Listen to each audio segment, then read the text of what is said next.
This is a YouTube video on how to run your MP3 player for free. And my original interest was to use old batteries and extract the power in the form of hydrogen for use some other place. But that's really not that practical, but it'd be interesting to know how much energy is in those old batteries. Recently I have started using my old cheap MP3 player, and I bought a battery holder from Radio Shack. And I used some old D cells that were thrown away in the recycling bin in town. And obviously there's a lot of batteries being thrown out, and many of them still have appreciable amounts of energy still left in them, and yet they're either taking up landfill or being recycled before all the energy is extracted. And I think there's something inherently wrong with us not finding ways to use this, whether with LED lights or MP3 players that use very, very little energy. And you're talking, 1.5 volts, and batteries are considered not being usable lower than 0.8 volts. I think that's when they start, they deem them used up. In any event, in this case, even if you don't have a battery that puts out the full 1.5 volts, you could put a couple in series until you get approximately 1.5 volts and see what happens. There are rechargeable batteries, of course, and a lot of people don't really like them. And of course, who knows how much energy you're still putting in off the grid to make these pups work. So yes, they say they can get up to 100 charges.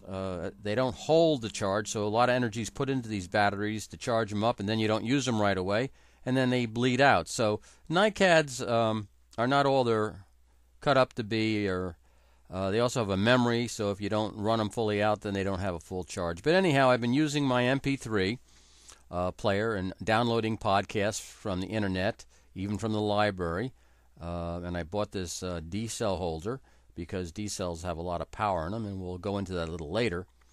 But D-cells have 10 times as much energy when new than a AAA, which is used in my MP3 player.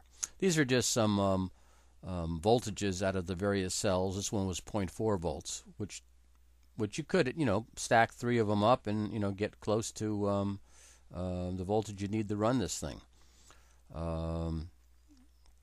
Anyhow, you can download a lot of information of various podcasts, use it in your car before you go to bed. It's a very efficient way of getting input in. This is a 9-volt battery that someone threw out, and here's an energizer that's running at full power, but voltage, but it's not under load, of course. Anyhow, that's a setup with the hookup wires and using the battery holder from Radio Shack. There's the model. And this is an old lantern cell that I found someone threw out. It also has 6 volts. And inside you see these things I found out to be called F cells. Not D cells, but F cells. And some of the data doesn't show it being any more full of capacity than a D cell. Here's a bunch of them taken out of this battery here, the 7.5 industrial battery, and also the other battery you saw, the lantern battery. But these are called F cells. And it's a very interesting battery. According to some information, we're talking double that of a D cell, over double that of a D cell. There's some of the information there. And here's a rundown of the various batteries. Here's your AAA, and then you almost double up going to a AA, and the C cell, and then of course the famous D cell that you have. But here again, inside these other batteries, this lantern battery is 6 volt.